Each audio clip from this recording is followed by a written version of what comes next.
We are trying this again for the third time. Dude, sometimes technology just doesn't want to work for you. We have a guest coming on to do a live discussion about opening an indoor skate park. We tried to stream live on YouTube and it didn't work because my computer just doesn't want to work. So we're trying to get Mike to join the chat. And we'll see how that goes if he gets here. So if anyone has any questions about owning a skate park or running an indoor skate park, feel free to ask away. All right, let's see. He's requesting. Let's see if this works this time. What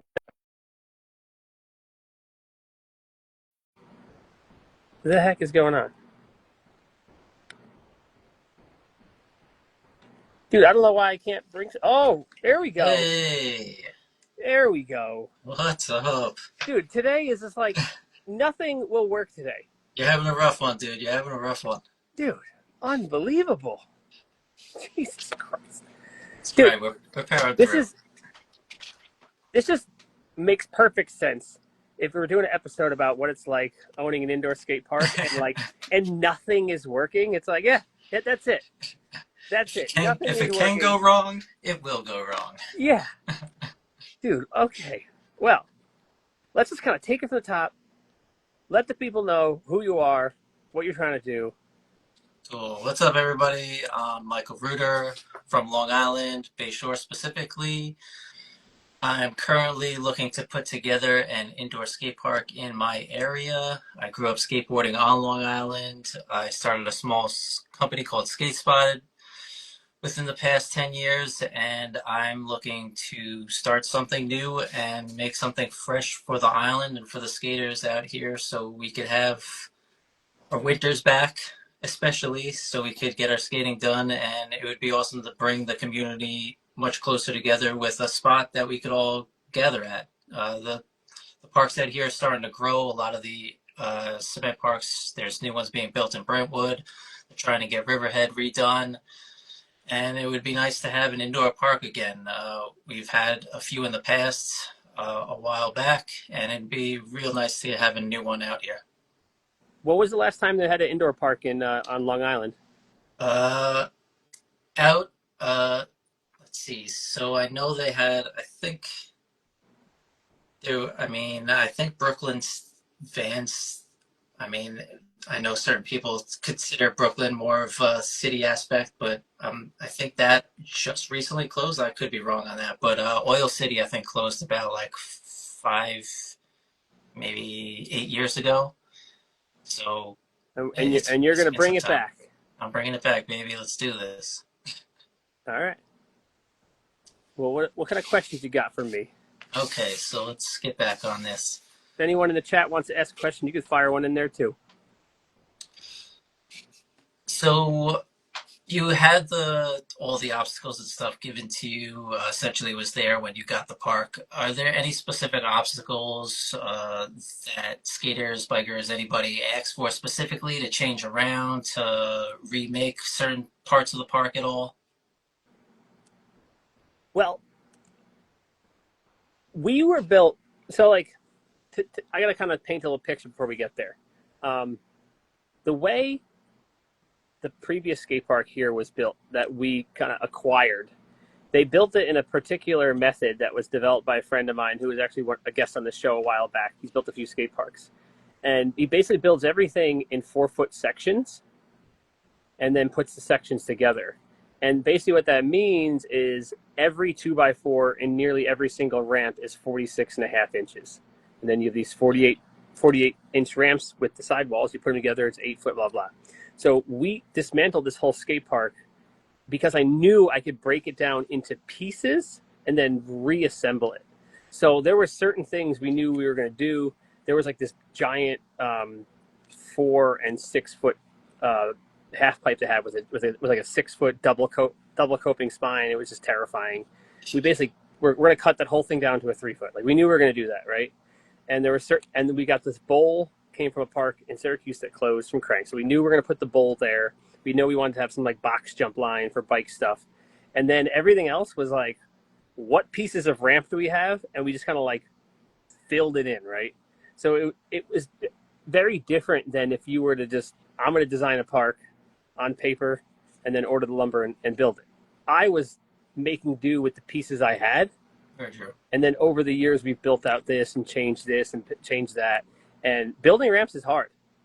Really, really hard. You think it's going to be one way. You're building it. It looks great. You finish layering it.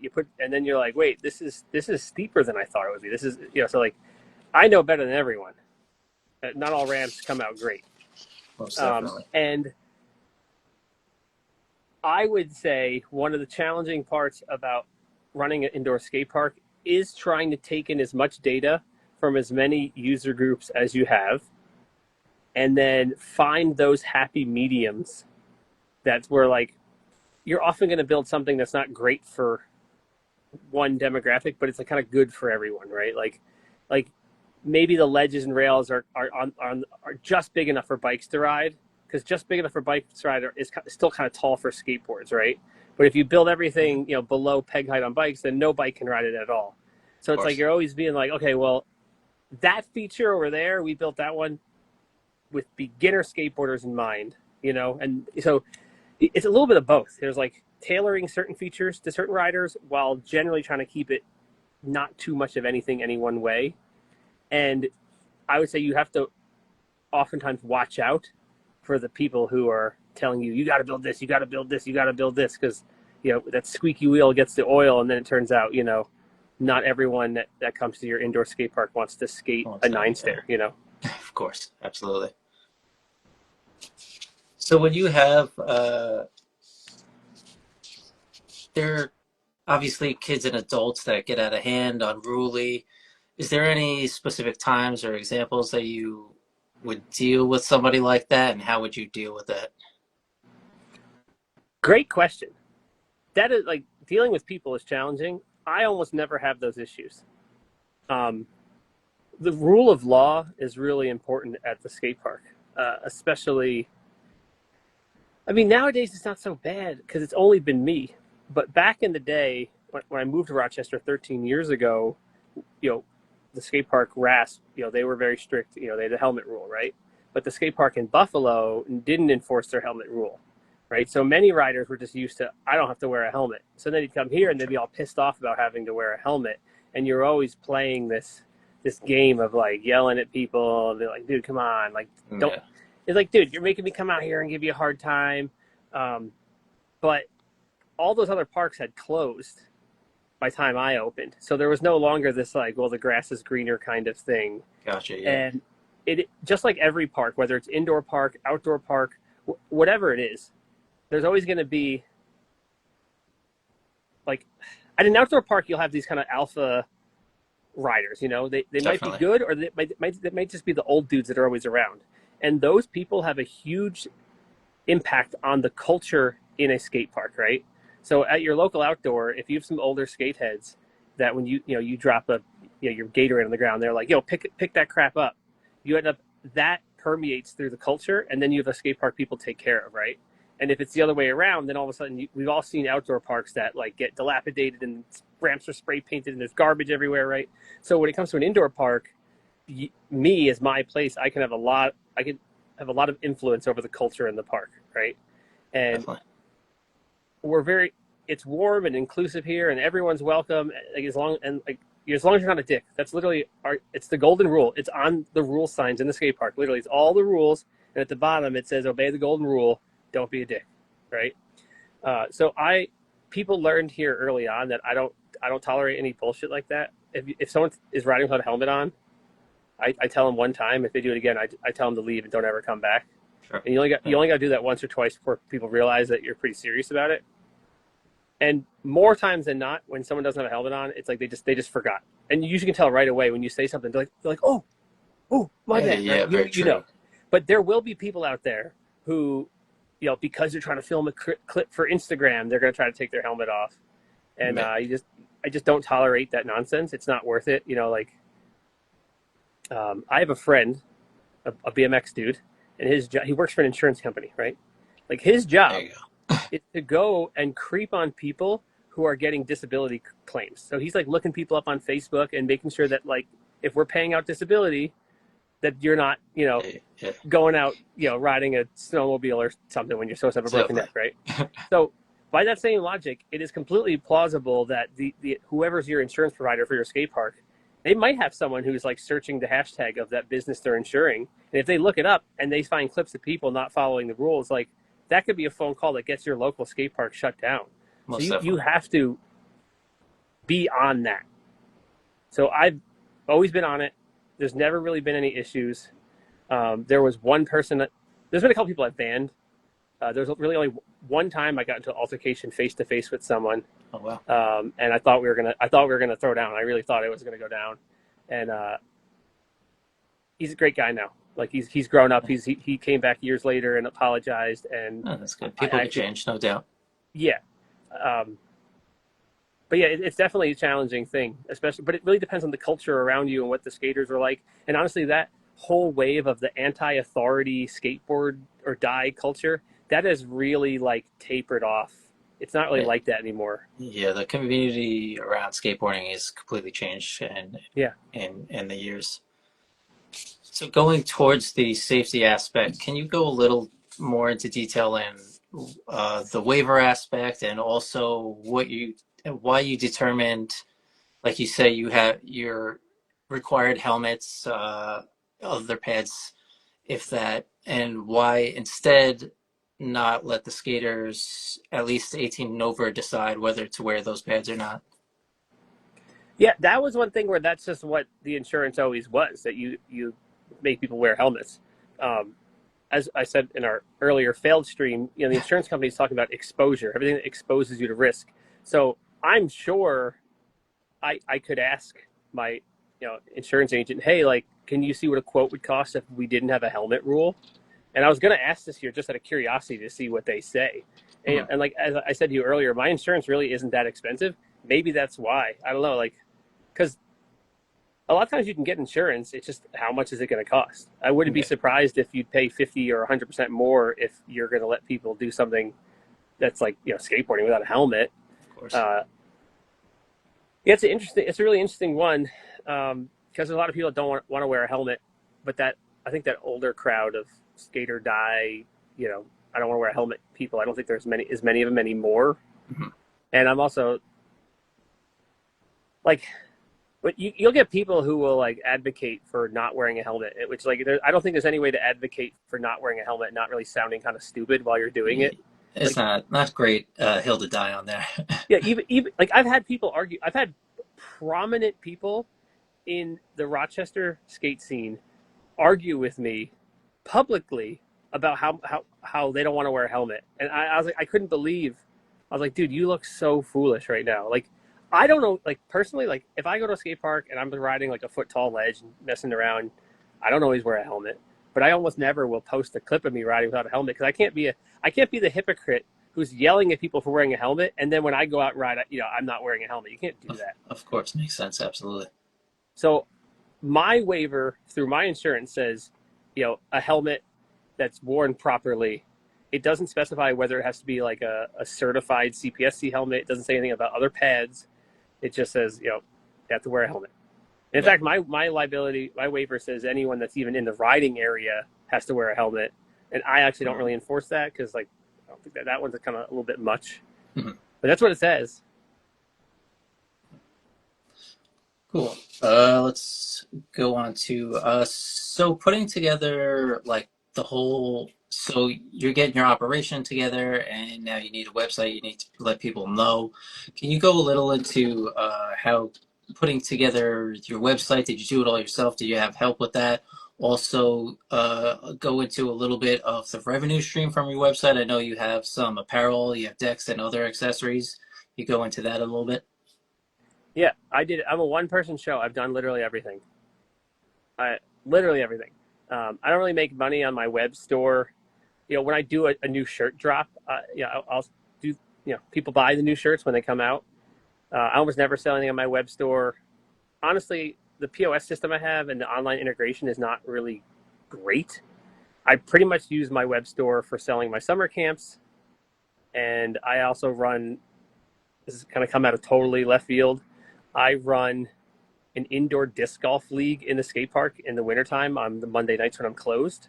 So Oh, I that's also use cool. my website to sell the tickets to that, which is actually pretty lucrative for me. I'll do 5 players every 45 minutes at $25 a person. So on the nights I do that, I'll bring in like $600 for disc golf, which is that's a pretty good weeknight, regardless of who's in the skate park. Oh yeah, definitely. So the website doesn't really make me any money, and that's just like for me personally, I'm not really excited about trying to sell stuff online and like pack orders and go to the UPS store and all that stuff. That doesn't really get me fired up.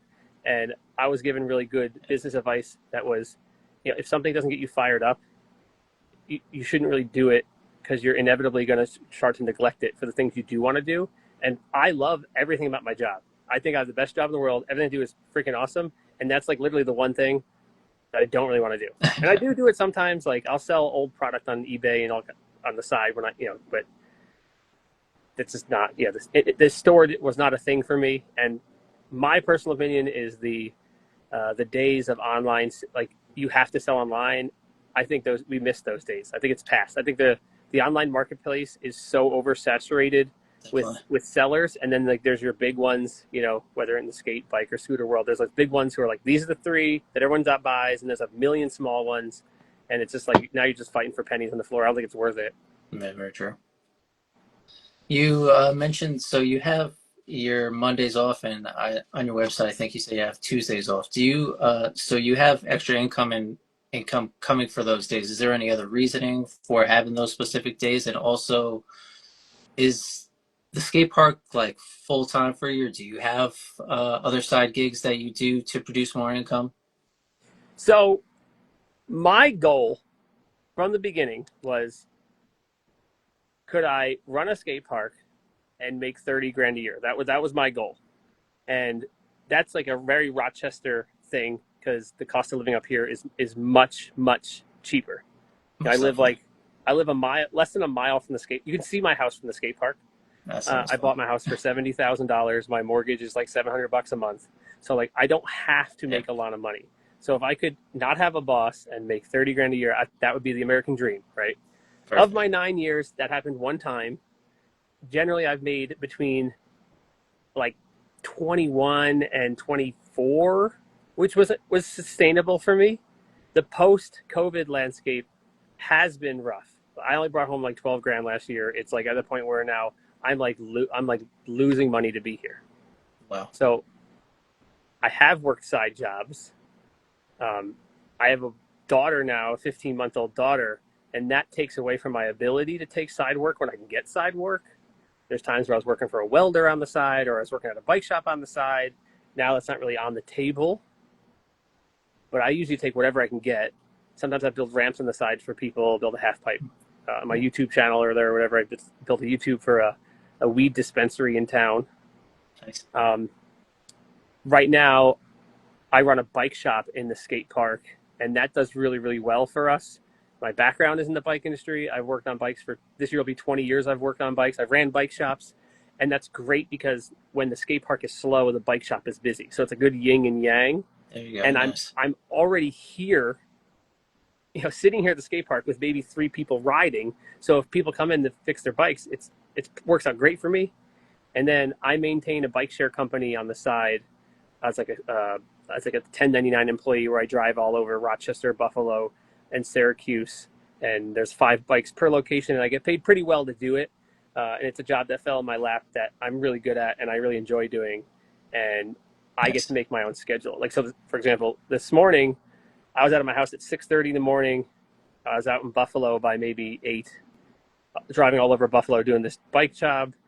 Back to Rochester, 10 minutes to catch my breath, straight to the skate park, open the skate park, fixing bikes, and now we're doing a podcast, and I'll be here for another who knows how long. So there's my day from 6:30 to 11, just trying to get every penny I can get to keep the Hey, skate park open. gotta put work in, man. That's how it's done. So, can you tell me? So uh, you have the other. You're doing. all the camps, you have sessions every day. Is there something specific that came in or that you've done that you specifically notice brings in income, and any other ideas that you have? Because moving forward, you need to start pushing that, getting that revenue. As you said, COVID hit and the revenue's slowly dwindling a bit more. Is there anything specific that you think you could maneuver, put into plan to make more people either get in, or specific events that you have planned out? Yeah, well, the scary thing is no matter, well, first of all, time is money. You know, I don't really have money, but I have time, and it's basically the same thing. So anytime you're looking at trying a new thing at the skate park, it's like, is this going to be worth the amount of energy I put in to getting this? You know, and as you've asked many questions about many of the things I offer, it's because I've tried everything. I've tried literally everything, and I'm constantly thinking of things to try and seeing what other places are doing. And a lot of things end up not panning out and not making money, but it's good optics to offer all those things, assuming you could do them. The only one that's really been great for us is lessons, skateboard lessons. I do really well with skateboard lessons, and that's really it. The photo, video stuff doesn't really work out. The birthday parties don't do super well. Selling product in the shop does well, and the and skate lessons really. Very cool. Continuing that, it seems like you have a very thriving social platform on YouTube, on Instagram. Do you think this helps bring in revenue at all, or brings in at least people to come in session at all? And how's that been working out? Well, when I started the place, as I said earlier, back in 2016, we vlogged. A friend of mine who's younger than me and more tech savvy than me was like, "You got to do this vlog thing." I was like, "What the hell's a vlog?" You know, and he sat me down and showed me some YouTuber and was like, "This is a vlog," and I'm like, "This is the corniest thing I've ever seen in my life." I was like, "But I believe you. Like, I trusted in my friend." So now going back 9 years in, if you go to my YouTube channel, go all the way back, you can find, watch me learn how to talk to a camera, talk about the insurance, talk about building the ramps, talk about everything. And one of the reasons why I'm so good at doing the videos now, I think I'm pretty good at it, is because I've done all those videos 9 years ago, and I've done, BMX videos going back to like 2007, so I've done it all. Where I'm at right now is kind of bleak. I don't have much time left on my lease, and the way the skate park's been going, I can't keep doing it, frankly. And I've tried like everything I could possibly try, and like the riders aren't coming back in this post-COVID landscape. So this year's social media grind is like my last like Hail Mary. Like, I'm gonna grind hard. I basically said I'm gonna grind hard as hell for 1 year. I'm gonna post like almost a video every single day. I'm gonna do a weekly podcast, and I'm just gonna pedal to the floor all the way through. And when I get to this coming January, hit my 1 year mark, if there's growth in the channel and I'm either making money on social media or are at least on the trajectory to do so, and getting all the things that come along with that social media, like partnerships or sponsorships, if anything that starts to come to fruition, I'll keep doing it. And if nothing happens with that and my numbers don't rebound this winter, then I'm not going to re-sign my lease, and I would probably aim to close in like March of 2027, which is sad, and I don't want to do Well, that. let's hope that doesn't happen. And honestly, I think that you doing the social media aspect is perfect. I honestly don't see why. I know a lot of people don't like to be in front of the camera. You seem, like you said, you've done it so long. You seem very natural in front of the camera. I hate But it. I'm the same way. I really don't like. I'd rather be behind the camera. But in this day and age, we got to get in front of the camera and do what we do. And again, I'm saying that a lot of these skate parks don't seem like they have the thriving social media like you have, It's hard. and pushing it most definitely. But if you keep I'm going at it, like you basically it's said, running a separate business. yeah, absolutely, I completely agree. It's even like I'm pretty efficient with my videos. I'll go out, like I went on vacation in May and I filmed like, I don't know, like 9 of those skate park reviews, and I'm like almost 2 months out now. I'm still trickling out those videos. Yeah, And like if you have a background in video, like the way, like I could see what the video would look like, and I just record it in the way I would want it to be, so it's easy to cut up. So I'm pretty there you go. efficient with Yeah, it. but it still takes like it takes a lot of time. It Like takes a lot of when I'm time. Yeah, watching no my doubt. daughter during the day, she'll like fall asleep on my chest, and I'm like, I start editing a video. I'll have my headphones in as I'm editing a video while she's sleeping. And like right now, I have 4 or 5 videos edited on my phone, just waiting to upload. But even when you go to upload, it's like I upload a TikTok first because it makes the most accurate closed captions or whatever, and then Mhm. use the edit the captions, and then use the write the thing, and then do all the Yeah. hashtags, and then copy paste it over into Instagram, and then you go to Instagram, you go to YouTube Shorts, and like it's like a full-time freaking Oh, job. it most definitely is. There's no doubt about it. Any specific business now, and then you have social media added onto it, it is completely another business. You're running miles and miles of just work all day. And again, I was saying like I'm surprised that more skate parks don't do this just because the synonymous, skateboarding, BMX, scootering, we all come together and watch these videos of people making these incredible parts, but a lot of these parks don't like put out parts and put out full videos and stuff like this when you think it would be hand in hand together. But like I said, you're doing it, and if you keep going at it, I think you'll Yeah, absolutely succeed like and keep making it going. I have 3 things I want to add to this content creation conversation. One is I stopped doing it for years, and my mindset was, why do I care if I can get 100,000 followers and all these views if they're in Oregon, in California, in Korea, or whatever? They're never going to come here because, like, at the end of the day, if you want your skate park to last, you need the person coming in the door and handing you the money, right? Most So I was definitely. like, why do I care about the growth of the platform? I'd rather have 5,000 followers and they're all in Rochester, Buffalo, Syracuse, direct Yeah. customers I want to engage with. And as I said earlier, with the struggles of the business, now I'm like, all right, let's take a new let's change my game plan, and I'm just trying to spray everywhere and just become more visible in general, right? So I've changed my entire line of thinking there. Um, the second thing I wanted to say is action sports are like at a low right now. We're at like probably possibly an all-time low. It doesn't feel Yeah. like it in many regards, but we are. And action sports have always had these kind of like 10-year waves, right? Like 1990, the late 80s, early 90s is like when that first big boom, and like like I think BMX is the bellwether for how popular action sports are, because skateboarding is the cool one. Everyone loves it. It always gets some love. It's only when you start to see action in like the other in the BMX that it's percolating up, right? So late 80s, early 90s, it was big. Late 90s, early 2000s, it was really big, right? Mhm. Around 2010, it was getting pretty big again, which makes it sound like around 2020 is like when we would have been on our next big spike. And then COVID just derailed everything.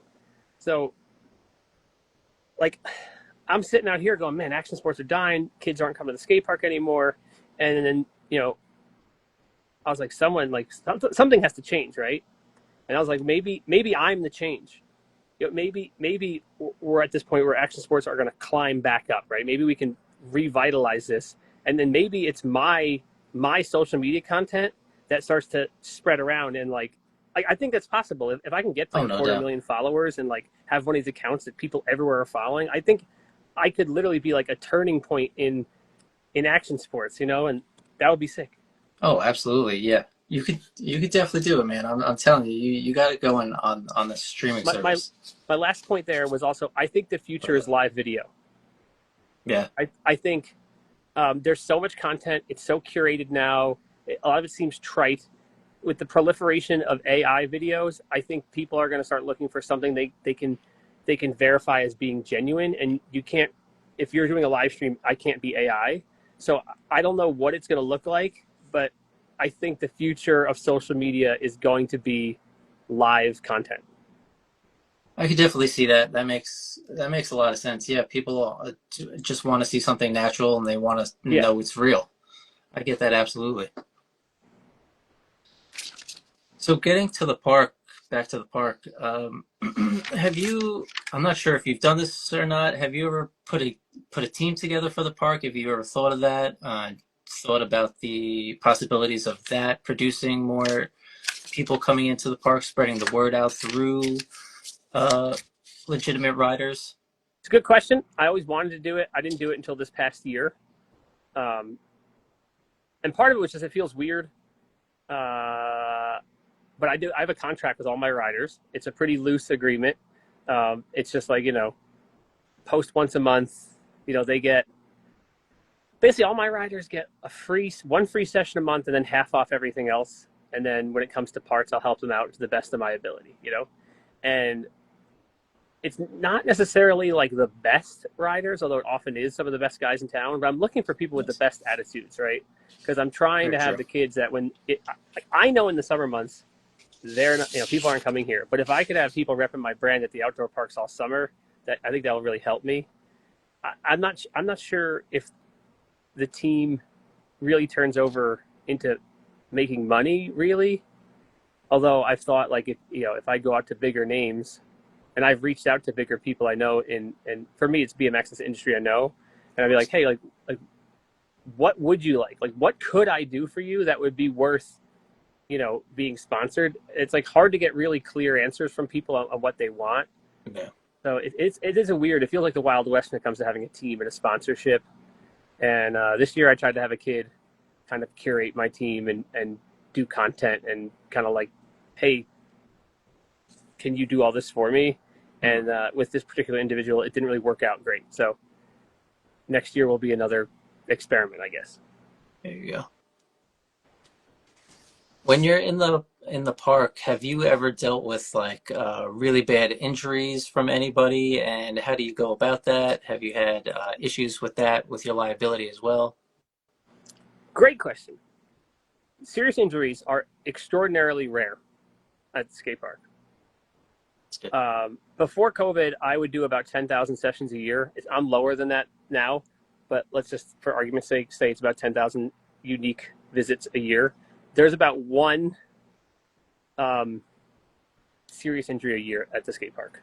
So it's about a 1 in 10,000 chance. And by serious injury, I mean like we had to call an ambulance. And all of them, I think, except for actually the last one wasn't, but almost all of them are non-riders. There are people who aren't regular riders. There are people who I always wanted to try this, or I skated a bit when I was 15 and now I'm 30 and I'm coming back. And oftentimes, this what makes it tough is because if a serious skater that's been skating for years falls and gets hurt, they're usually pretty good at it because like they've been kind of hurt. They know how it goes, right? They're like, Roll oh yeah, into the this fall, really yeah. hurts. My foot's in a weird angle. All right, boys, let's get out of here, Yeah. But then when you get non-riders who get hurt, like they tend to panic more, and it makes the whole situation much harder to deal with. My liability insurance company gives me a incident report that I'm supposed to fill out when something goes wrong, and it's kind of weird. I'm supposed to just I think just email it to a random email address. I don't get a reply. They just want a record of it. And my insurance says they want you to report every injury. It says it's every incident, regardless of how minor, which gets kind of like what's the most minor one. So Yeah. I personally only do the incident reports if it's like a pretty serious injury, and they're rare, and it sucks when they happen. But I have to be first aid certified. In the rare event in the past when I had employees, or if I have to leave someone here when I'm not here, there always has to be someone first aid certified. It's part of Yeah. the rules.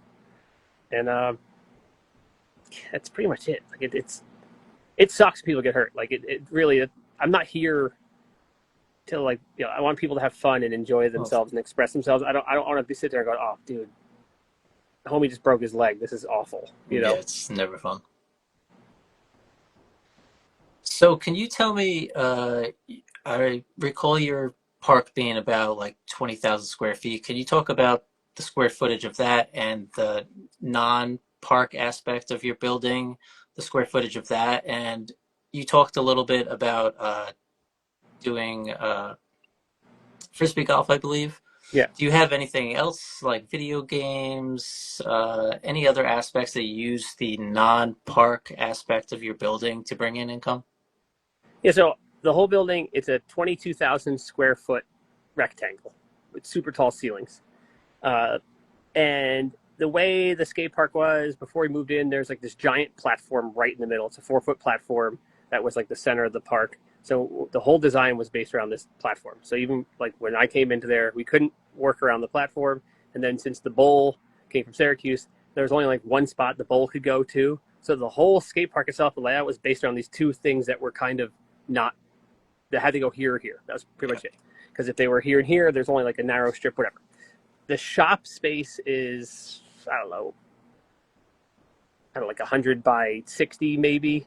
And by the shop, I mean that's got the bathrooms, the customer area, where my cash register and product showcases are, and my little bike shop that's like tucked away.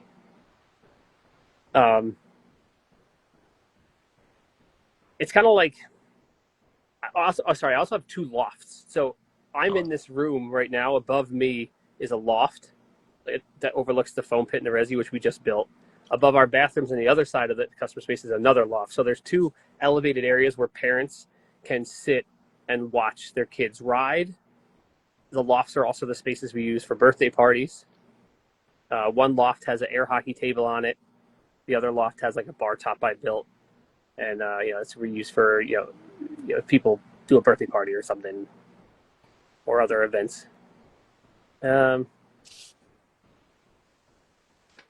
As far as like the rest of the area, I guess I do the disc golf league that utilizes the whole space. Obviously, when the people aren't riding, and that's really it. I think you have to maximize on the usability of your space in various ways. And if I were to do this again, I would have done it totally differently. Like people always say you should do shows, and I think shows are a horrible idea. But we do the open mic night now in the shop. I just have this little stage I set up. Cool. It's not a full band or anything, but let's see how it goes. Play some music. The problem with the skate park model is that I have 22,000 square feet, and most of the time I'm just paying for this place to sit here with the lights off. Yeah. I'm open in the wintertime when I'm busy. I'm open at 4 to 10. It's not a huge. I'm open for like 7 hours or whatever, and then most time it's just sitting here, right? And even when I am open, it's really like Saturday and Sunday is where I make all the money. So it's like you get this weird.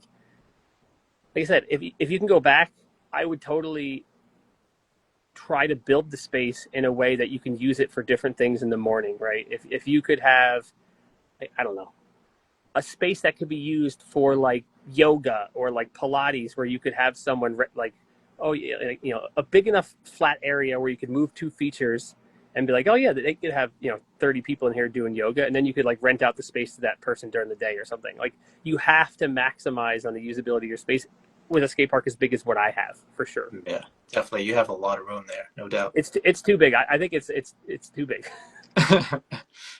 Honestly, I wouldn't even know where to start having something as large as that. It is very large, 20,000 square feet. And like I said, I'm just currently looking at locations myself right now, and I thought I was going to be around like 15. And I was like, maybe I should just look more towards like 5 or 8. Because I'm not at your level where the experience isn't there yet, and I don't want to put myself in a position where in like 6 months I'm going to be like, what am I doing here? I don't know how to handle, something as large as that. Well, look, if your skate park's 30,000 square feet, what do you charge people? 15, 20 bucks? If your skate park's 10,000 square feet, what do you charge people? 15, 20 bucks? Exactly. What if your skate park's 6,000 square feet? What are you charging them? 15, 20 bucks?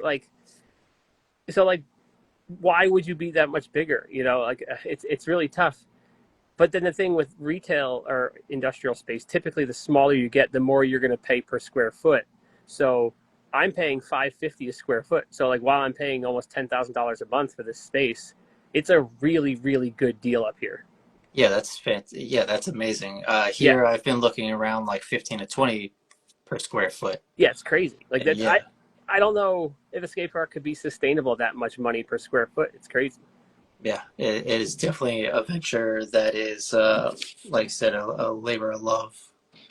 So, now, granted, down in Long Island, New Jersey area, the population density is huge, right? Like, Rochester's like just over 250,000 people. There's like maybe 1 million in the greater Rochester economic area, so like that's what I'm pulling from.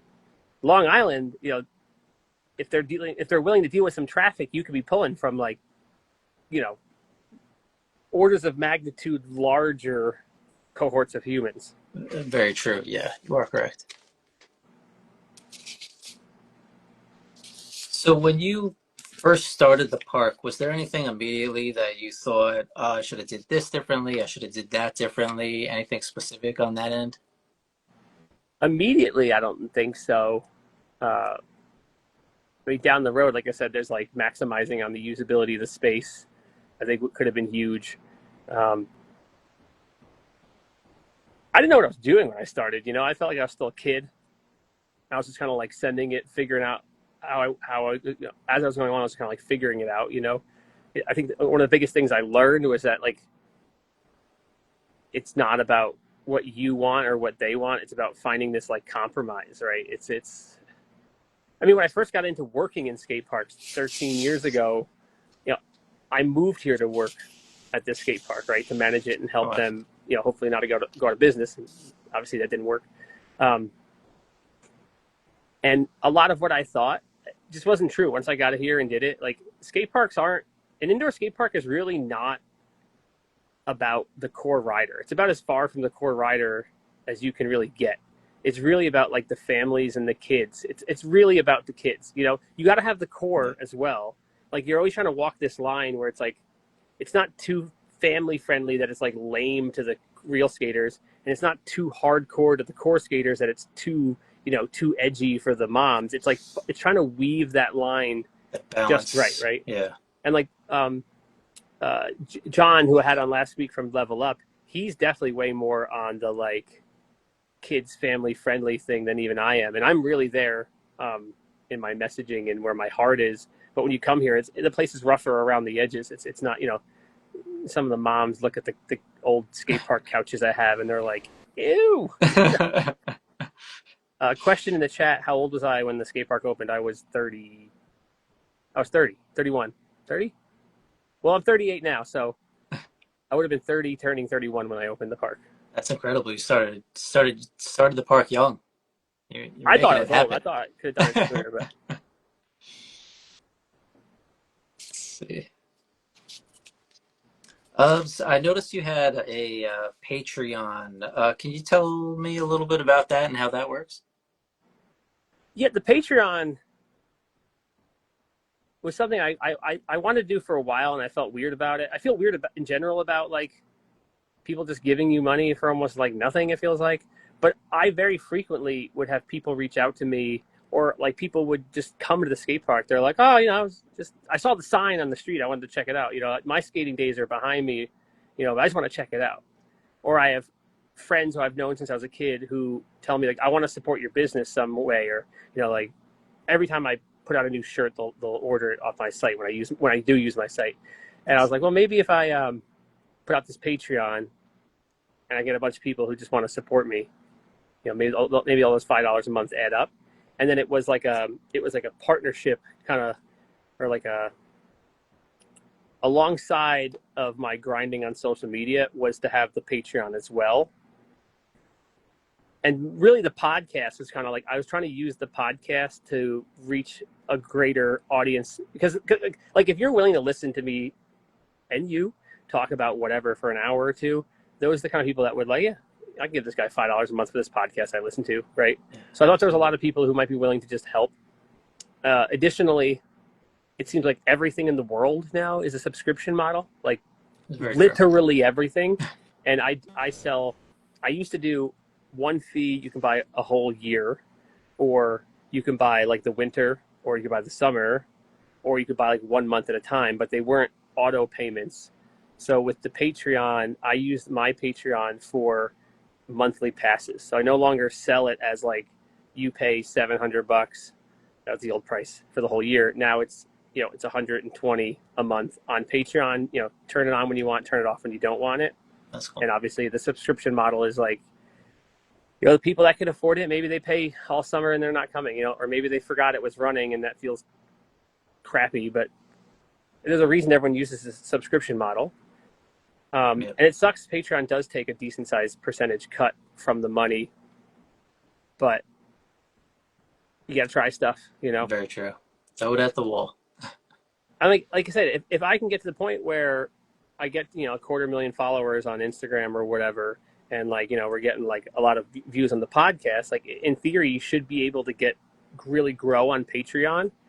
So like this 1 year of me grinding out posting a video every day, my goal was like if I could make you know $2,000 a month on social media content, and if I could make like $2,000 a month on Patreon or whatever, like if I can get to a point where I can get half of the skate park rent paid through those revenue streams, it takes a ton of pressure off the skate park, especially in the summer months. So that's the goal. And for, structurally, how Patreon works is like if you sign up to support me on Patreon, you sign up on every second of the month, they'll take your $5 or $10, right? It doesn't go to me directly. They just like take it and just hold it, and I withdraw when I want. Yeah. So the Patreon's a really good way for me to, getting to the latter half of the summer or the beginning of the fall, when I'm really starting to like fall behind, that's when I could pull that money out of my Patreon. And like I've had Patreon for a year and a half, and then last year my Patreon supporters covered over one full month of rent for me on Wow. that 1 month in September where I literally didn't have money for rent. That's perfect. Yeah. Yeah, I think it's huge. I think there's other subscriptions like Subscribestar. There's other ones out there. I think if you're going to start a spot, I would make that fundamentally part of your structure from the very beginning, and then you could use that. Like for example, for me, if you pay me $25 a month, you get one free day pass a month, which is $25. So Yeah. cool. And it's just on that person to come in and I'm redeeming my pass this month. Cool. If you pay me $50 a month, you get 2 free day passes. So you're getting the same thing you'd come anyway. And then I have many customers who do that for me. And then in the summer months, they just keep paying that. And they usually don't come in, but they're, yeah, I can give Dave $25 a month, whatever. And in the wintertime, they're coming once a week. And one of those weeks, they use their pass. And the other weeks, they just pay out of pocket. So it works in many ways. So, yeah, I would totally make that part of your model from the beginning. Also, for me, $80 a month is weekdays. $120 is a full month. And then I offer a $150 VIP pass, which was tailored to kids, where it's basically all the riding and free shop labor. So if your kids, if you drop your kid off and his scooter breaks, it's just no questions asked. Give it to me. I'll fix your scooter or whatever. So Yeah. Watching your last podcast with Level Up, I noticed you guys mentioned kind of the skate park turning slightly into like almost a babysitting type gig. Has your experience been? Can you talk about your experiences if a parent drops off their child and you're like, I gotta like, are there kids coming in that you're like, I really need to keep my eye on them, or do you let them do their own thing, or how does that go? oh man, I will say that aspect is night and day different in the post-COVID landscape. Pre-COVID, like I said, after COVID ended and schools opened and people went back to work, 25% of my people were gone, and it was entirely little kids. Really? It's like Yeah, I wow. always say, it's like the John Travolta Pulp Fiction meme where he's like, I'm like, where the hell are all the kids? They're all gone. So prior to COVID, man, I had so many kids all the time, and you get a full spectrum of like the parent who's never going to leave them there unattended, the parents who feel it out and then they'll leave them alone, and then there's some parents who drop the kid off the door and never even come in once to look at the skate park, right? But I've never had it where I would consider it like a babysitter thing, you know, where it's like the kid's a problem and I'm like, there's some kids that are like needier and they're like, Yeah, oh, yeah. I want to call my mom or whatever. Here's the phone, But honestly, I think the skate park's better. They're better here than being somewhere else, Oh, no doubt. Yeah. And I'm like I love kids, but I'm like a tough love kind of guy. I don't, when there's a kid who's like a bratty, needy kind of kid, I don't give them any of that for a second. Like they gotta learn, just like in skateboarding, you're gonna learn it one way or another, and sometimes you learn it the hard way. I'm not being a jerk to the kids, but if they're Of being course. excessively needy or something, I'm not gonna cater to them. But I've Yeah. never had really any issues with that.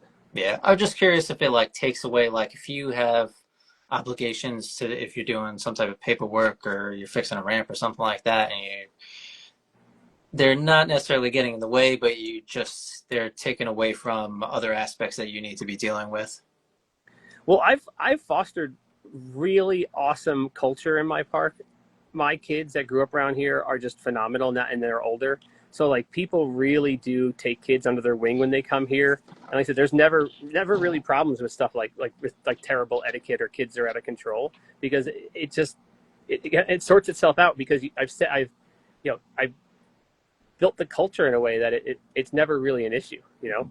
That's good. Yeah. And I could see it being the other way. You know, shout out Tommy is in the just got in the chat. I've known Tommy since he must have been like 5 years old. Now he's like a grown ass man, and What up, like Tommy? and and he'll remember like he was a little scooter kid, and I was like busting the balls with the older scooter kids and be like, yo, it's on you. Like you already know the skateboarders don't like you because you're at scooters, so it's on you to be the best version of you could be. And the Rochester scooter scene is awesome. They're Nice. sick. You could talk to the skaters and scooter guys up here completely get along because like the culture is all it's all melded together. It's Yeah. really great. I've honestly seen, being at the park and stuff, being older compared to when I was much younger, that the scene has changed dramatically. A lot, like I've seen inline skaters, I see scooters, and everyone's just chatting with each other. So it has become a lot more of a more decent place for everybody to respect each other. Dude, it's not skate or die anymore. Like Yeah, we're old. Us older guys will remember. You know, you go back to '90s, to early 2000s. It was like counterculture or not counterculture. It was like if you skateboarded or rode BMX, you were like in a punk or a hardcore band, and like you didn't listen to pop music, and like it's like it was all this or all that. There wasn't crossover. yeah, Now it's totally different. I have kids who will be regular customers. I don't see them for 2 months. Where you been? Oh, it was lacrosse season. I'm like, oh, maybe when I was a kid, you got made fun of if you're playing lacrosse, but okay, you know, like it's just very different. And yeah, a lot of kids come in, like I'll have kids that come in and skate. They come, once, twice a week, all the time, and they're not decked out in skate gear. Like when they break their deck and want a new deck, they're not like super brand loyal. It's not this like hardcore skate or die for many of the kids now. It's yeah. just like another activity they do. Oh, absolutely, no doubt. I was curious if you've ever, so back when we were younger, demos would come through. They would, I've been to Special Sauce over here and New School. We had the demos and they would just be popping off. There would be people everywhere. You got to see your favorite skaters, the pros and stuff. Have you tried to contact any of your local distributors in the country about bringing, like, I know it's a lot harder these days, but trying to get to see if teams or riders will come out and do demos or anything like that for the park? It doesn't seem like companies really do that anymore. I've had it happen once with a BMX brand, and like for me, everything's like my background was BMX, so like I know people at all the bike companies. Like I said, I was a published photographer. I've had a team. I've traveled. Like that's my world. So that's what I know better. But like I've had virtually nobody from the skate world like reach out to me or want to work with me. Even like we have 3 skate shops in Rochester, and like they haven't really done a whole lot with me either. Oh, wow. But there's that new park in Buffalo, Food Court. He seems to be pretty plugged in with skate culture and like really interconnected. So like he might be a great guy to talk to if that's what you're into. But I don't know. His park's brand new, and it looks like he spent a whole lot of money. And Yeah, I was just curious because I mean, even not even skate brands, but bike teams as well. Just for those companies to bring that back, I assume that it probably wouldn't be super profitable for them, but like to help out the community, the indoor parks and the culture of biking and skateboarding and stuff to bring, like you said, we're kind of on a downhill right now, and I think bringing that back up would absolutely create some buzz going. And I mean, you have ins in the bike community, and I don't know if, like I said, it'd be cool if you were able to contact and see if they were willing to start this up again. yeah, the only thing I ever really did is when I started, I wanted to make bowl contest, like my signature marquee event. I was going to do it in February. I was going to do the Super Bowl. I'd do a skate one, a bike one, a scooter one. And I had reached out to a couple, big BMX brands, and we're like, hey, what do I have to do to get you guys to be out here, like next year? Like I'm emailing you a year ahead of time. Like, what are you looking for? And the companies really couldn't give. No one gave me a good answer. They're like, oh, well, do your thing and let us know. And I'm like, no, like, tell me, like, what do you want? Like, do you want me? And like at this point in time, I wanted to make it a thing. I was like, if I pay to like get your best guy here, will you get the rest of the team there? And it's like, they just wouldn't give me a real answer. And I did the skate and BMX Super Bowl contest for like 3 years. And no matter what I did, I just like really couldn't get a good turnout. Really, it was really, and I put up I think $1,000 prize the one year, and got like 4 people to come play, register as pro or whatever. It was crazy. Wow. I don't know, brands in the social media landscape we have, I don't think brands are really interested in spending money to put riders anywhere, because you don't need the rider's already here. It's on their phone, right? Like exactly. The demos were so cool back in the day because you never saw them. You'd see them in the magazine or in a VHS tape. But then when they came in, oh my God, that's Eric Costin in person. Holy crap, he's tall, Now it's like Instagram has this very casual feel, or TikTok, whatever it is. So like it almost feels like you're involved in that person's life, and they're curating that content. So it's made it seem fiscally not a lucrative thing for brands to pay to put a rider out on a tour or something like that. Yeah, very true. It'd be great if they did, but it would certainly be helpful to, again, like the whole community and the large aspect and the parks. We talked about this on the episode with Mike from Woods Room, and what they're doing is really, really great. They're doing a lot of community outreach, and I think the biggest thing is school shows, right? Like, and so many core brands, they think that is the lamest thing in the world. Oh, we're too cool. But I don't think there's any better way to have a more palatable effect on our youth than to get into do those corny gym shows. Even if you have like one little ramp or one little flat bar, get the school to do it, right? And it's something that is replicable. If you do it at this school, you can do it at that school, right? If the big brands really wanted to promote riding, that's what they would want to do. And this is what I've talked to owners of big BMX brands, and the thing I always say is, of your marketing budget, what percentage of that budget is trying to reach the kids who don't ride yet, right? Because all the companies are fighting over like the 1% of kids who are skateboarding now, not the 90% of kids who aren't yet. And until the big brands make that change, I don't think we're going to see a huge growth. Yeah, I completely agree. So, in your opinion, what do you think? I mean, besides the big brands, is there something specific you think that can specifically change the aspect of action sports and getting people into these parks more coming into this future? Say that again? So, moving into the future, we're on a downhill right now. Action sports are, not the most popular. Is there any specifics that you think can move people's directions into getting back into action sports, into getting people into the skate park? Oh, cool. Yeah, I think you and I and anyone who's going to be a parent, that you need to, put on your big boy pants and stand by what everyone knows, that and everyone agrees, but no one does anything about it, that these phones and tablets are terrible for children. Jonathan Haidt, one of my goals in starting this podcast is to get him on the show. But he wrote this book called The Anxious Generation, and it's all about this. And the whole premise is that we have transitioned from what he calls the play-based childhood to what is now the phone-based childhood.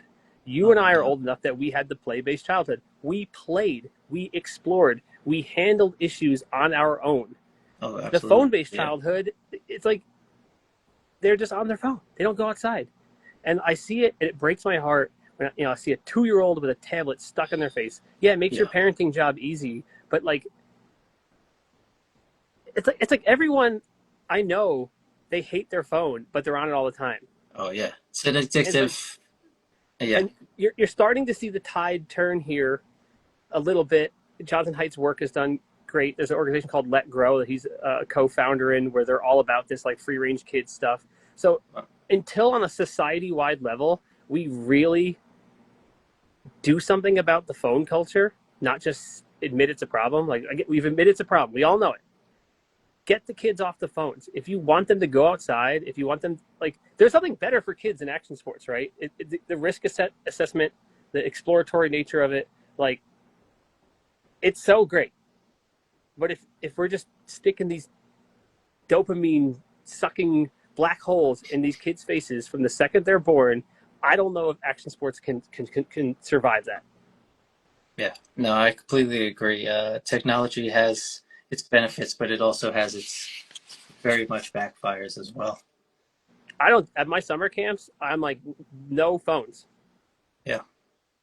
No, we're I not mean, doing that. that's the way it should be. It's kind of upsetting because I go to the skate park and like I won't wear headphones. I like to be in the nature. I like to hear the surroundings, and every single person that comes to the skate park, most of them younger than me, they always have their headphones in. So I can't even like, everybody nods and stuff, but I can't even like go up to them and Yeah, talk to them without them having to go like this. And it's like be in the world. Take a minute to just unplug, get away from that. another really good book about this stuff is called The Extinction of Experience. It was written, I think, this past year. I forget the author's name. She does a great job about this whole, like, the whole premise is what he called embodied experiences, like, which was everything up until, like, 10 minutes ago in history. And now it's like you're on your phone all the time. Yeah. Like, you could watch all the skateboard TikToks you want, and nothing, it'll pale in comparison to what it feels like to just skate down a 1 foot tall ramp. Oh yeah, most definitely. So you've been open for 8 years, correct? Yep, 8.5. Yeah, That's incredible. Congratulations on that. thank you. Do you want to talk about some of the not only the highlights, but some of the downfalls that you think have given you experience to change things, or just a learning experiences in general? Well, undoubtedly the highlights are just watching kids grow up, like watching kids come into the park for the first time, and then, like, a year and a half later being like, oh, can you believe how good he got, right? uh, watching kids from when they're 8 years old to when they go to college, to where they come back and they're still skating, and being like, it's funny because they come back, I look the same. I'm just standing there, my black jeans and a hoodie, like I always looked, and they come back and it's like now they're taller than me. It's like, oh my god, there's just, I'm painfully aware at how, like, the impact these places have on kids will impact them, like, forever. And not only just them, just even the way they're going to raise their children. They're going to, everyone romanticizes whatever it was they rode when they were a kid. Like, when the kids who rode Rasp before we had Breaking Free, they're like, I don't like Breaking Free. Rasp was better. And when we had Rasp, the guys who grew up riding Extremes were like, Rasp is trash. Dude, Extremes is the best skate park ever. And even the first couple skate parks I rode in Central Jersey, I'm like, dude, that was the best. And I think back to what features were at that park, and I'm like, there's no way that skate park was the best. For real, right? But whatever it was, when you were like 15, 16, you're always going to think that was like the sickest and the coolest place on earth, right? No, And I remind myself that all the time, how much this place means to so many people, and how, like, I'm part of that. Like, I did that. They'll think of me as like that guy that owned the freaking skate park. very cool. Yeah, nice. As far as the down stuff, like, No, no, it doesn't have to be downside, but also yeah, just learning experiences. yeah. Well, part of it, like, some of the harder things was when Do you have any kids? I don't have kids, no. Okay. Because I've experienced this phenomena again now that I have a child. When I opened the skate park, there's like this weight, this like low grade stress, where like I'm always listening. I might be talking to you at the counter, but I'm always listening to hear what's happening at the skate park. And I swear to God, I have this like spider sense. If someone's riding without a helmet, I'm just like, I look up at the cameras and I'm like, I just feel it. It's weird. So after I was like 2 years in, I was like, it was tough because you're just always have this like heightened, it's like using up more bandwidth than you realize all the time. And eventually I got used to that and it doesn't bother me anymore. But and it's similar now that I have a child. When I'm watching my daughter, even if you're doing something else, you're always like listening and feeling, and like it's like you have two consciousnesses happening at the same time. So it definitely was tough in the beginning to deal with like just having that pressure all the time. And then obviously there's just like the stress of like, anytime someone gets hurt, it's like, one lawsuit, it's over. Like, and it doesn't even have to be a lawsuit. It could just be a letter. Like if someone even like, if I had to call a lawyer just to answer an email, like that's a lot of money I don't have. Oh yeah. So just like the pressure of being like, every indoor skate park is always one incident away from being over. Cause it's that thin ice all the time. And the last 3 years have been really rough. Like now that it's like below a sustainable amount of money and I'm like slowly living, like I'm not making enough money to pay everything. So I'm slowly dwindling the money I have. That's put a lot of stress on me. And like, my hair's falling out. Like it's getting pretty rough. Like, I'm working my ass off this year trying to keep the place going. And that's, I'm not complaining. It just is what it is. Like I'm the kind of guy that the harder it gets, like the more I want to grind, the harder I'm going to go. Yeah. But like, that's the reality. People don't realize it's like, it is nonstop. And it was for years, it was like the winters were busy enough to pay for my summers. So I would like grind myself to the ground working all winter. And then come May, June, July, kind of just chilling. And then summer camps are a little bit stressful. And then September's chill, right? But now with the bike shop and all the other stuff, I'm just like grinding nonstop year round. So it is a lot. It is not, most people can't do what I'm doing. You could argue I can't do what I'm doing.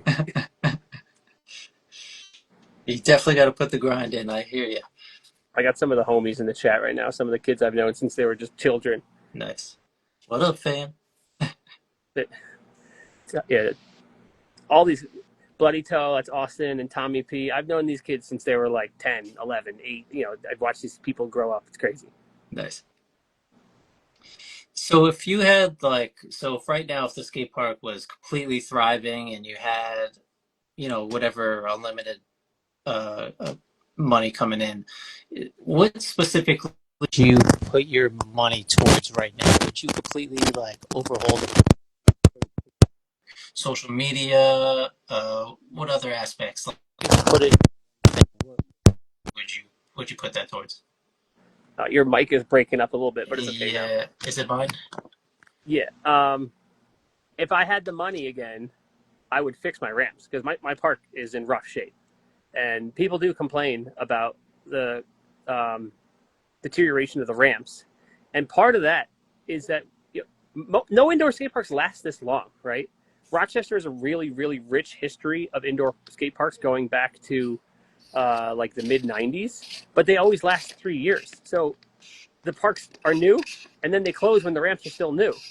My ramps are 9 years old, almost, or 8 years old in this iteration, and they were at RAS back to 2010.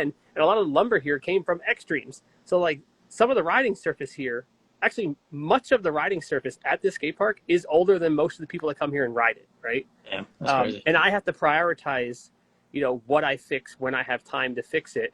And a lot of times you come in the skate park and there's a piece of paper leaned up against the cash register that says, listen for the sounds of tools if you need me, right? So if I were back where I used to when I was making money, or had even a bump above that, where I could afford to have a part-time employee, I would basically have someone watching the counter. I would still be here every day, but I would be in a constant state of just fixing ramps all the time. Man. Or I would do all the stuff I'm doing now with a little less stress where it's not, I'm not like running over, checking someone in, and then selling a Gatorade, and then going back to fixing a bike, and then trying to go fix a window someone just broke.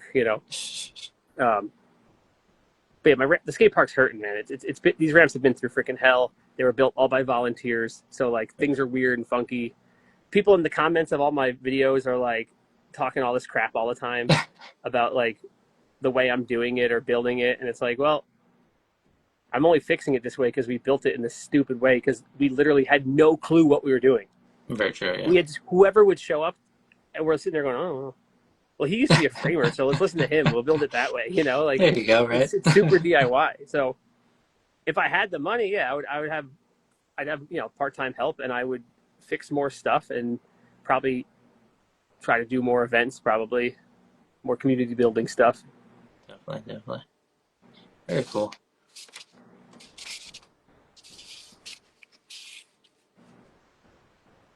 So if you were to completely restart, like if you were to just start a brand new indoor park right now, what would you do differently from when you started this park? If I were to do that now, I'd just take that money and put it in Bitcoin instead. Uh, The easy answer, yes. Again, that's a tough question because I didn't start the park like how most people do. I didn't have that startup money. I had like a percent, a quarter of what most people had, right?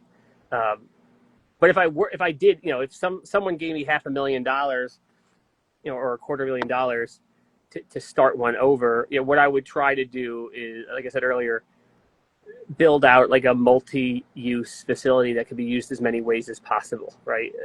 Like I think like the most sustainable thing would be like if you could buy, like say you had the money to buy a building, right? That's Mhm. that's the thing. If you could own a building, right? Right now, I've paid nearly $10,000 a month, every month, for 8.5 years. It's a lot of money. Yeah. That could have been a building, but yeah, I was 30 years old with like no credit. How am I going to buy a building, right?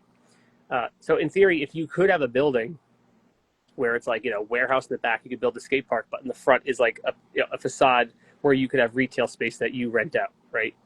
Any way you could maximize on the use of the space, especially when it comes to summer months, like having the bike shop or maybe any type of specialty sports shop that's a summer activity to counteract the winter would make a lot of sense.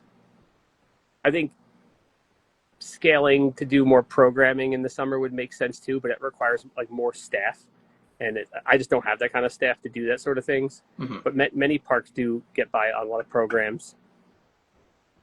Yeah. I think you're killing it, man. I think we went through pretty much all the Cool. questions I had. Do you have any other specific advice you could give me about putting this park together?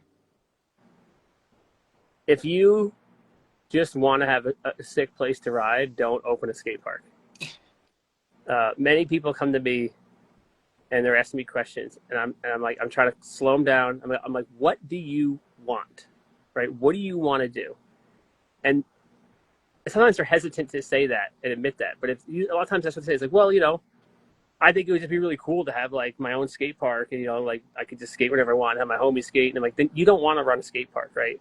I Like was you want, curious, actually. Sorry to interrupt you. yeah, How often do you use your own park? like never. Never, really. Yeah. Um, I try to. I say I'm going to, but I'm always doing stuff. This past winter, I tried to get out on bike night for like the last 45 minutes or so when my homies are all here riding bikes. Um, but yeah, I spend way more time in the riding area fixing ramps or teaching skateboard lessons than I do actually riding them. And also like whatever like I said earlier, the riding surface is deteriorating. The ramp, there's flex in ramps. A lot of stuff needs to get fixed. So I can't even like relax and ride out there because I'm looking at like, oh man, I gotta fix that soon. That spot's getting pretty bad. Every little detail, yeah. So like, I love to go somewhere else and ride another skate park where like I'm completely detached, or like in another city somewhere else on vacation where people don't even know me. No one's like, hey, there's the skate park guy. Just like let me just be away from that world so I can just be on my bike and just ride and relax. Or Sure. it's so I don't really ride it that much. Also, like 8 years, try riding anything after 8 years. It's like I've done it all. Like it's boring, and that keeps me motivated to try to build new stuff for sure. Yeah. Like I want it to be better. But yeah, to go back to the original statement, yeah, like if you just want a cool place to ride with your homies, don't open the skate park. You want a key holder warehouse is what you want. You want to, if that's what you want to do. I'm not saying you, but in general, like Hey, yeah. you and six of your buddies all contribute your $300 a month and go build a sick warehouse for you and your homies, right? No. Because if you, that's not what owning an indoor skate park is. Owning indoor skate park is like, talking to parents and like I said earlier, this balance act between family and kids and core and cool. It's a little bit of both. You can't have your bias for whatever thing that you particularly think is cool or whatever sport you prefer. You really have to follow the rules and do what your insurance says and try to be inclusive to everyone, every skill level. It's funny. A lot of people don't. They think I'm some bike guy. Like I skate. I put some skate clips out once in a while, just so people are like, "Oh yeah, yeah, like I can do skate." Yeah, like, yeah. But also like, I don't skate enough, and I'm not good enough at skating to really know like the nuance of some of the issues with the riding surface. So I put out feelers. There's some skaters who I know and love, and I'm like, tell me when there's an issue, right? Because you'll get Sure. people that come by the counter and they're like, bro, dude, this thing sucks. It's like, okay, whatever. Like I don't care what you're Yeah. saying. Or like more likely it's someone in the comment section anonymously being like, Yeah. your If place sucks. if you're gonna say it, at least be helpful and give you Yeah. some, positive feedback on what you could Yeah. change instead of So if just you're a skate bullshitting. guy, you got to have some scooter guys you trust and some bike guys you trust to be like, let me know how this is or what's an issue so I can adjust. Like the skate park, it's everyone. It's not. I always say this isn't my skate park. This is like our skate park. So I'm trying to take in all the data and do what's the best for everyone. Yeah, Like definitely. I built one ramp that I wanted to build when I opened, and it was a 4 foot deck spine, and we had it for like Cool. 9 months, and I took it out because no one else liked it. Yeah. Gotta please the people, I hear you. Yeah. Yeah, cool. I mean, like I said, that was pretty much everything. You killed it, dude. I really appreciate you having me on the podcast. It's really awesome. If you start to get the ball rolling on your park, like I'd love to have you back on to kind of keep us up to date with your project. Yeah, I would love to. I talked to a real estate guy, so I'm working with an investor right now, and he we pretty much are looking for location and dealing with the liability, and then we're going to move from there. I found one location, but I think it might be slightly too big, so we're still looking at the moment. I can give you my insurance agent's info. She's phenomenal. She Oh, does nice. everything for me. She shops around for me every year. Uh, she's gone to bat for me when there was issues. Like for example, one time the insurance company we had came back, gave us a renewal, and actually they took bikes off the policy, and they didn't tell us. So Oh, like wow. we just got the policy and we're about to sign it, and she looked it over for me, and she's like, "Wait a minute, they changed this." And so then we went back, and it turns out if they change the policy, it's not a renewal, and then they have to give you, I think it's 90 days, and they didn't give us 90 days. They just gave it to us like, oh, it's due by the end of the month. And so she went back to him and yelled at him, and then they added it back on the policy, didn't even kept it at the same price, and then they're like, all right, we'll put you back on, but at the end of this, what we're telling you now, then it won't be. We're not going to do bikes next year. And then we switched to the company we have now, which is it's through Saddler Group. It's like sports underwriters. It's like everyone I've talked to that has a park or a skate like club that requires insurance. Like everyone's using Yeah. the same exact company. I think I was reading an article from who was Doug from Second Nature. He was talking about getting classified as an amusement park for his Oh, insurance. interesting. Yeah, I haven't looked into that, but yeah, it sounded very interesting on that aspect. I saw he had a skate park on Facebook Marketplace for mad long, and like the number I, kept coming down. And I talked to him briefly over Facebook Messenger, and he was like wanted to like sell the park, but not the business, or like it was kind of it was I didn't understand what he was trying to do. Like he wanted to keep doing the programming and stuff, but have someone else, I guess, run the park. I don't know. Interesting. Yeah. Yes, I saw that as well. I being on the island, I know it's pretty close by, and I don't want to put competition with another park. I have like a complete business aspect that I put together for my investor, and I'm looking to go in slightly different directions. So I'm curious to see how it works out. So I mean, I think if you're looking at a smaller skate park, I'm not so worried about your spread of customer base when you're doing a smaller, like if you're doing 5, 6, 7,000 square foot. That's your that sounds more like you're trying to pull from your local area, be strong yeah, with the people that are close by, versus like my park's big. Like I'm more of like a regional park. Like I should be pulling people from Buffalo, Syracuse, Ithaca. And in the wintertime, I do have people coming from all over the place all the time. Because it's just bigger. Things like the foam pit and the resi and like the box jump line and the bull are things that many parks don't have that will yeah, draw in crowds, right? most Uh, definitely. Yeah, and I don't necessarily think it's the best model. Like if I were to do it again, I think what you're doing, I think if you had multiple small facilities, I think that sounds more sustainable than one giant skate park. Especially if you could do like like a pass where it's like, oh, you could have a unlimited riding pass at facility A, or for this price, you can visit all four of ours in this area, right? yeah, And then if one doesn't work out, you just close that one, get the ramps out, move it, right? If I want to close or move, I have a 20,000 square yeah. foot of gigantic, not movable ramps. If you're like 8,000 square feet, that's a lot easier to dismantle and get rid of it. So like I'm boxed into a corner. And like I said earlier, like the stress that I have to live under is that like if take a step back. If you own like a restaurant, right? A cafe, you close whatever. Your landlord is happy to take your kitchen equipment because they can give it to the next tenant because they're probably gonna use Yeah. the same space, right? If you own an indoor skate park, nobody wants it. If No. I close, it's not just like, oh, my poor ego and I lost some money. It's like I have to, my lease says I have to give the space back room clean, Yeah. room clean. So that means when I close, I have to dismantle, throw away, sell off. I have to get rid of all 20,000 square foot of crap that nobody wants, right? So that's like the stress of me closing that I've dealt with for the last couple of Yeah. years. To where if I was half as big, that would be half as much of a job. I think it was Andrew I was talking to from Substance, and he mentioned he's like, whatever you do, don't build a bowl. I believe he said. Or keep it So yeah, small. yeah, My bowl's like 5.5. That's a lot more lumber.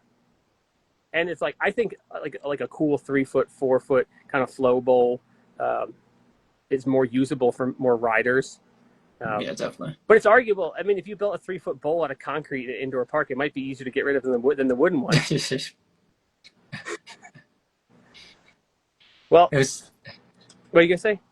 I said it would definitely be certain. It'd be a certainly challenge to do that.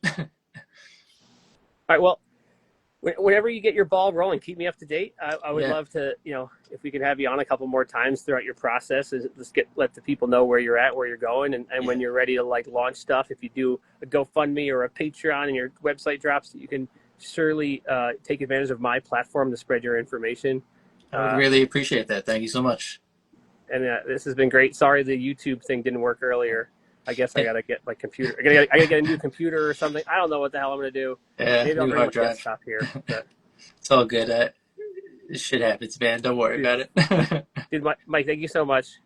Thank you, man. And If I could just say, if everybody wants yeah, to check out, Skate Spotted is my small skateboard company that I do pretty much any artistic, any artists I try and platform that does skateboarding. And I also do artwork myself, some pieces behind me right here. My handle is MR the Artist, and all my website and links are through my Instagram, so you can check them out, and I appreciate it. Thank you so much. and that's at spotted. Say it again. At Skate Spotted. At skate spotted. Give this man a follow. Thank you. I appreciate I'm gonna leave this live up. It'll save on my channel, and I'll export this audio out to the YouTube feeds and the podcast feed and everything because Very the other one cool. didn't work. So thank you for being here. We'll have you on again. Thank you for all our viewers. We still got a couple people going in the live chat. It's 11:30. I've been Hell working yeah. for 18 hours now. I'm ready for bed. That's what's Thank up, you. Thank supporters. you. Thanks, Thank you dude. so much, Mike. Michael, Appreciate it. sorry. It's You all guys good, man. keep grinding, and I'll see you guys at the skate park later. Absolutely.